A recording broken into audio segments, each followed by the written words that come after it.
Hi, today I want to show you how you can add a date picker in Toddle, super easy, that will look beautiful without writing any code. So let's get right started.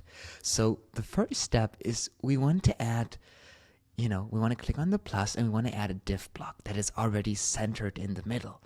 And we just start out with 25 rem, 25 rem width and height. And now we're just going to go on the package icon here and install the vanilla calendar package. Once we got that package installed, it will take a few minutes or a few seconds only, Look at that, how good Toddle is. We will have the component. So let's go one step back. I'm going to click in my div block, just like that. I'm going to click on the plus. I'm going to go to components. And where do they go? Components. And I'm going to click on calendar. And now I have my calendar right in here. Isn't that cool? And I have my component. I can use that component. And we can do some settings in here. I can change the theme to dark. Dark. And now we have the dark calendar. Now, of course, we want to do a few things. I want to remove the width and set it to auto. And I want to remove the height and set it to auto as well. Right? And then here we have that containing our calendar. So we have the calendar, and we have a lot of settings that we can actually do with this type of calendar. But in this video, I'm just going to show you how to create, like the basic calendar. And it will actually automatically start at today's date, which is pretty cool. And like I can select the date, I can do cool stuff with it. So right now, that data doesn't exist anywhere. We are not saving that data anywhere. So what I want to do is I just want to add let's just add like a text field. We have a text field, and let's go to the div and let's just make the text color light. So we have a text field here, and I want, to have I want to get the value that the user inputted on this calendar, because right now there is a calendar, but we don't really know what the user inputs when the user submits a form or does an API call. So what we want to do in Toddle is we want to go outside of the div. So we want to scroll a little bit and click on, this canvas here and create a variable. And let's call that date. And we just started out, date. And we just started out empty as an empty string. Now we can close it, and now we got our date variable. What is a variable? A variable is like a piece of a little data store that stores like a value in it, and you can use it across multiple applications on your site.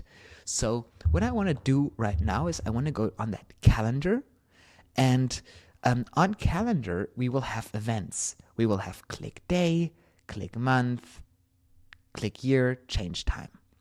On all of those events, we don't have time in here. So in this example, I want to use the click day event to then, when I click on a day, I want to update the date to the event data for the date. And now I cannot see the variable. So what I want to do as a little helper is I want to go to this text and I want to click on FX. I want to kill that one.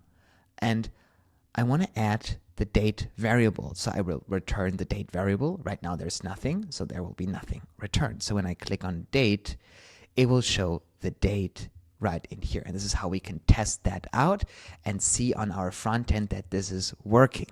And now we can, just remove the text, because we know this is now synced to our backend, or to our variable on the front end. And now maybe we want to do an API call. Maybe we want to add this inside of a form. So let's restructure this a little bit. Let's add a form element in here. We have a form, copy the calendar, move it in the form.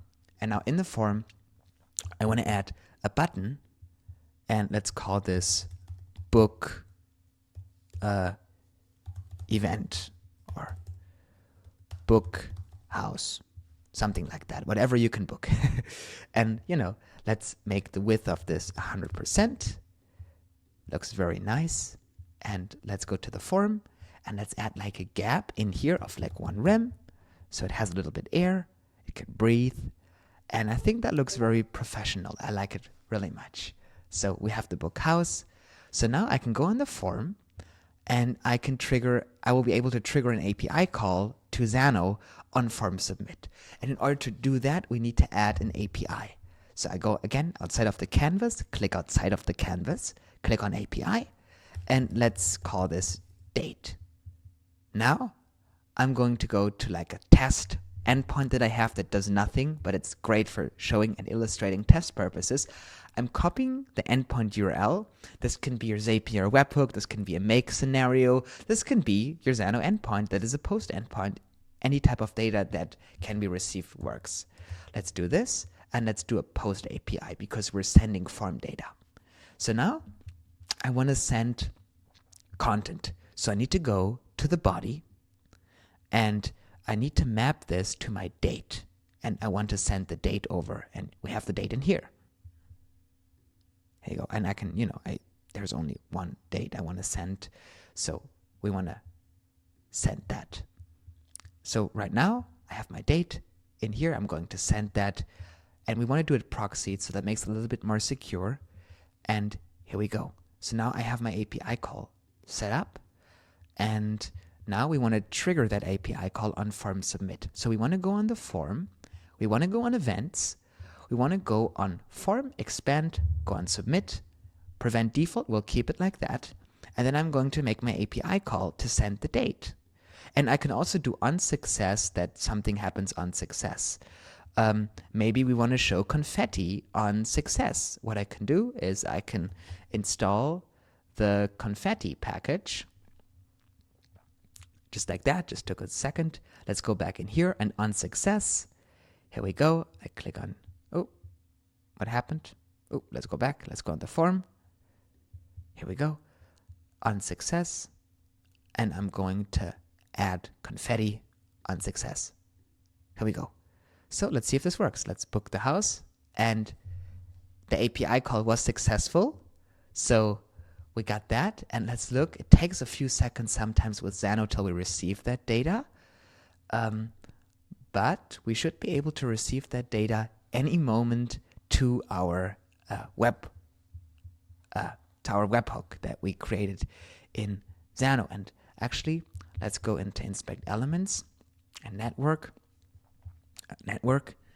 and see if it did anything. Let's look at that. Yeah, it looked like it made the API call. So let's give Xano a little bit of a time. And here we have it. That's the API call. Did we receive a date? We did not receive any data. So let's troubleshoot this a little bit. Let's go, and I think we didn't select a date. So I have to click a date and then click on book, because if it just is just selected, it doesn't count. So we may want to build something in that when the user hasn't selected a date that says, please select a date. And we can do that, certainly. We can add a dialog. But, let's just see if this worked since I clicked on 18 and I clicked on book house and it fired off. Let's see if it actually now sent the date data. And then once we know that, we can continue. Let's look at that. And yes, we got the date. Here we go. So we now know what we want to do. We want to implement a little bit of logic to help people navigate with our tool.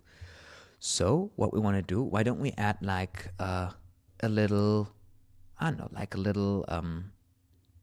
we could actually even set the text of the button, and I think that will be cool. So why don't we do something like this? Let's go with the, okay, I have a good idea. Let's do it like this. Let's go with the button. And let's go on attributes here. Actually, no, let's go on the button text. Let's click on the button. Let's click on the button text till we go to the button text here. And let's go on text. And let's do an if one. If, okay, and the condition, let's look at this a little bit more. If condition true, then true or false. And I then want to do if true, then I want to say book time, and if false, then I want to say please please select a time or a date. Book date. So now it says book date. Now we need to tie it to a condition. So we want to figure something out. So let's start with a string, or no, actually, let's start with our variable data, right? We have the variable data in here, and we have the variable. And let's look. Boolean opposite of the input value does not equal. And if this does not equal an empty string, because, you know, with the initial value, if it's empty, will be an empty string. And actually, before I continue with that logic, let's just reload Toddle so we get a chance to see how it looks if nothing is selected. I think that's a good approach. And, you know, before we do that, let's actually bring our friend, our text element again in here, and just link this. Oh, let's go on the text and just link this again here with our date. And we see it's an empty string. Okay, if this is an empty string. Now what happens when I click a date and I click it again? Oops, and I just opened the site by mistake. Is that still an empty string? Yes, it is, or it's not. It's just empty. It's null. Okay, so what we want to do is we want to see if this is, you know, an empty string or null. And then actually what I can do, we can simplify it by just going again to the variable and setting its initial value to nothing. That should do it. Let's reload just to make sure we have a chance to clean up with everything. And let's go here. Let's look at that. And that will be a string. Let's just do null. Yeah, that should have nothing in there. And it's actually going to say null. So then I apologize. Let's just have this in an empty string. Interesting. Okay, so let's see how we can structure that. Let's go into the date, into the name here, and we have this empty. So if this does not equal, if this does not equal, then if this is true, we would do that, and it will say book date. If this is false, it will say please select the date. Okay. And I want to kind of like tie it. I'm still figuring out how this works. Let's see. Do we have length in here? Let's look at that. Absolute, add, append, delete, default, every, entries, get. Let's look for something that's null or interesting. So maybe we can write a custom function. So what I want to do is I want to say please select a date when no date is selected, and then book date when a date was selected. So what we can do is we can now go the rabbit hole with writing logic that will implement that, or we can just kill this kind of like a little bit and we do a simpler solution, because we know when there is a click, a date is selected. When there is no click, when there is a second click and there was a click already, a date is selected. Okay, it's really hard to think in blocks here, just not because Toddle is a bad tool, just because I think in JavaScript. So let's figure out how we do this. What I can do is I can go in here, and right now we have our variable that's empty. Okay, so let's continue that way. And I have to write a custom function because I don't know how to. I just don't think in blocks. So let's go on an action, or not an action, let's go on formula, and let's call this has content. Has content. Here you go. Let's create the has content function. So I'm going to pass on something called content. So I'm going to pass on any content that is a string. Here you go. So, and I'm going to write args. This is going to then access the form input like in the block I'm sending it. And I want to do, let's write a simple function. Return args dot length is greater than 0. And then we're going to take args dot content does not equal null. No, that doesn't work. So we just have to do args dot content dot length is greater than 0, and it will return a boolean if true or false. And I have my content in here. Perfect. So I have my custom JavaScript. I like that. Now I feel home. Let's go to the button. Go to the text. Here we go. And now I'm going to go to my data. Here we go. I'm going to go to my has content. I have to link it to my data. So I have my data. It's going to say false, right? Because it's false. And then I'm going to do the if, and I'm going to, condition should be based on my has content, and that should be based on data. So the data has content, and here we go. I have my data, which is empty right now. No data is selected.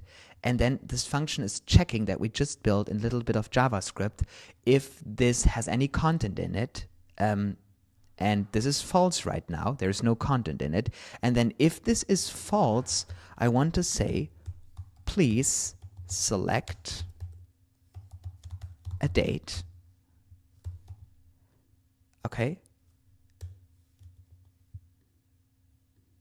And then, actually, I maybe want to say, please select a date if this is else. That depends on how they structure the logic. And then otherwise, I want to say book date. We'll play around and then we'll figure out why it works. And now it says, please select a date. And then, nice, it works. Look at that. So when nothing is selected, it says, please select a date. And then when this is selected, it says book date. Pretty cool. Look at that. So that's pretty cool. It says, please select a date. Select it. And then it says book date. Here we go. So that is nice. And that we can get rid of the helper text now. And let's look again how this is working, because we also want to understand the mental model of that model. So we have the data is in here. There's content in it, as you can see. This is now returning true.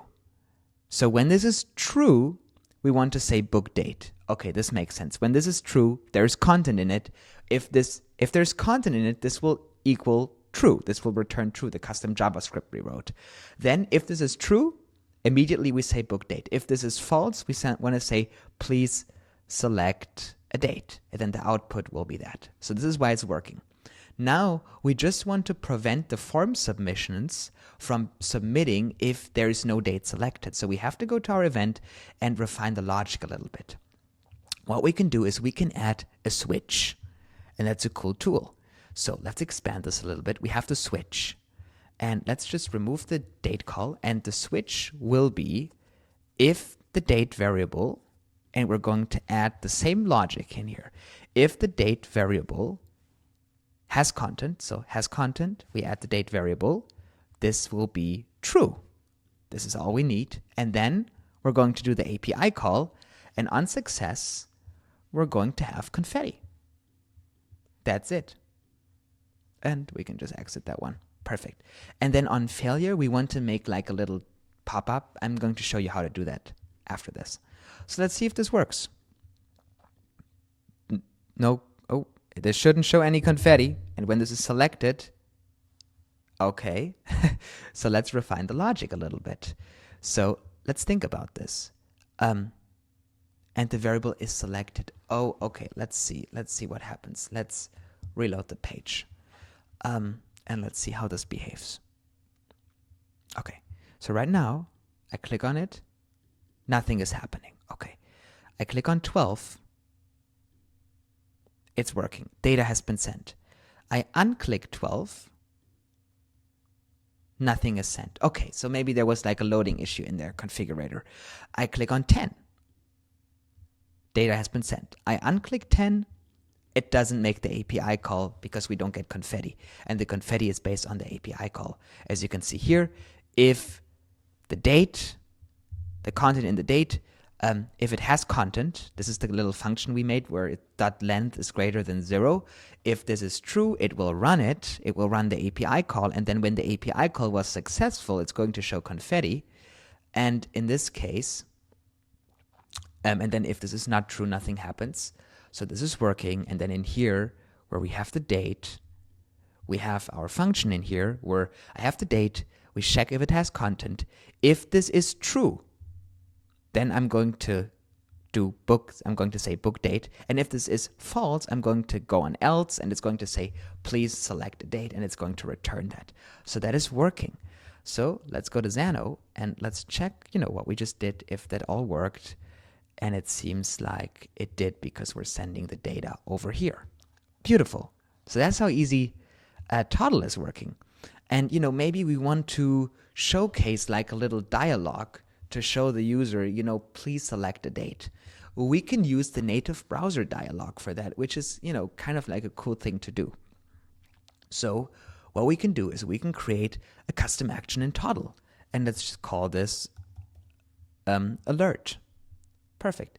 And I'm just going to write alert, open, close brackets, and I'm going to write args.message. And so that I can reuse this, I'm going to add the argument for message. That will be a string. I'm going to go back to home. I'm going to go to my form. Here we go. And now on submit, if there is the else event, let's just expand this. On the else event, I can just simply add my alert.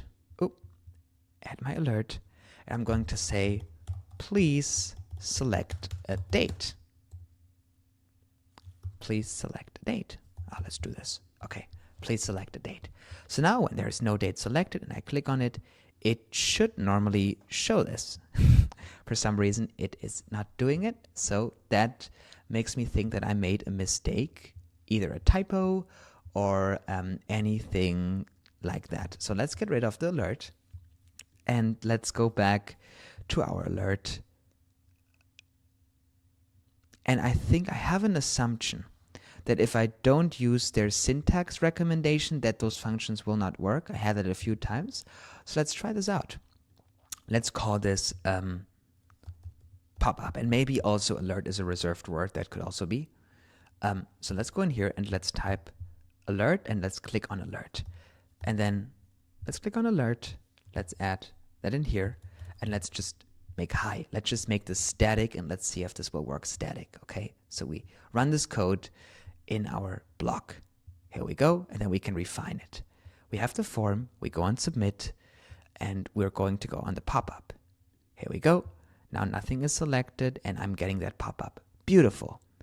So now let's go back and let's make this dynamic. So let's go to our pop-up code and let's remove the string with hey, and let's do args.message. I'm going to take this and I'm going to create the argument. This is like the input. Message will be type of string. Let's exit this one. Let's go back to our homepage. Let's go on the form. Let's go on the pop-up. And now I can say, this works. I mean, it doesn't, but if they click on it, because it didn't work, but let's see if this works. And it says this works. Beautiful. Okay. So what I can now do is now I can just simply go in here and, just update the text. And I can say, please select a date. Please select a date. Let's close this. So now when no date is selected and it says please select a date and I still want to click on it, it will say please select a date. Okay. And then once I select a date and I click on book a date, let's take the 13th. I book the date And after the API call was successful, I'm going to get confetti, or you can redirect the user to a thank you page. You can do all kinds of cool stuff. And now if we go to our request history in Xano and we wait a little bit, we will see that this date, the 13th, the Saturday, has been sent to our API endpoint waiting to receive this. And we just got it here. Let's go on input, and it is the 13th, and we just received it over here. So this is how simple you can build cool applications in Toddle without writing any. Okay, we did a little bit of code here today for the alerts and for the custom functions because I couldn't figure out how to make them in the block style, so I created my own block. And that's really the cool thing on Toddle. If you don't know how to make those blocks work, just make your own block. And it's the most modular no-code, low-code tool that gives you full power that I've seen. There are other tools that require you to write code for everything and claim themselves to be no-code. And then there are tools that are low-code or no-code, and you can add custom code. With Toddle, it's the sweet spot. They let you write code if you need to. You don't have to, and even the code that you write, you can reuse in a modular, no-code-ish way. So you can make your own templates, code templates, without any code. It's a really cool tool. It's very flexible, and I really like it. The only thing I would have to criticize is a little bit more animation freedom, a little bit more, transitions. But besides that, it's a great tool, and I really love it, and it makes really fun to develop things in Toddle. It's a great tool. I really love it. Thank you so much for watching. Thank you so much for all your support. I really appreciate that, and see you tomorrow. Bye-bye.